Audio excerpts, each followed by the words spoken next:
Hi అండి. కేవలం 10 నిమిషాల్లో లంచ్ ప్రిపేర్ చేసుకోవాలంటే ఈ వీడియో తప్పకుండా చూడండి. ఈజీగా ఎగ్ కర్రీని ఎలా ప్రిపేర్ చేసుకోవాలి అనేది ఈ వీడియోలో నేను చూపించబోతున్నాను.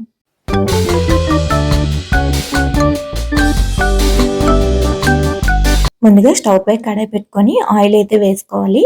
ఆయిల్ కాస్త తక్కువగా వేసుకోవడం వల్ల సమ్మర్‌లో దాహం అనేది తక్కువగా ఉంటుంది. దీంట్లోనే ఒక కప్పు ఉల్లిపాయ ముక్కలు చిన్నగా తరుక్కొని వేసుకోవాలి. 4, 5 పచ్చిమిరపకాయ ముక్కలు కూడా వేసుకొని, ఉల్లిపాయలు త్వరగా వేగడానికి కాస్త ఉప్పు వేసుకొని, ఉల్లిపాయలు బ్రౌన్ షేడ్ వచ్చేంత వరకు వేయించుకోవాలి. ఇలా వేగిన తర్వాత దీంట్లోనే ఒక 3, 4 మీడియం సైజ్ టమాటాలని చిన్న ముక్కలుగా కట్ చేసి వేసుకోవాలి. టమాటాలు కూడా మగ్గడానికి సాల్ట్ వేసుకుంటే త్వరగా మగ్గిపోతాయి. సాల్ట్ అనేది చేతి కొలతని చూపిస్తున్నానండి.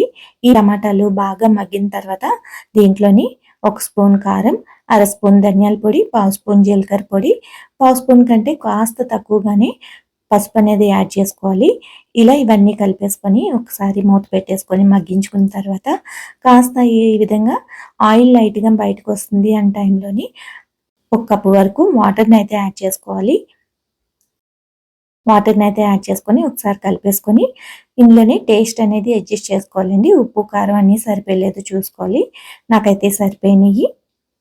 ఇవన్నీ కాస్త మరిగేంత వరకు మూత పెట్టి ఉంచుకోవాలి. కూర మరిగి కాస్త ఆయిల్ బయటకొస్తుంది అన్న టైంలోని ఒక 4 ఎగ్స్ తీసుకొని ఈ విధంగా చితగ్గొట్టుకొని వేసుకోవాలి. కాస్త జాగ్రత్తగా వేసుకోవాలండి.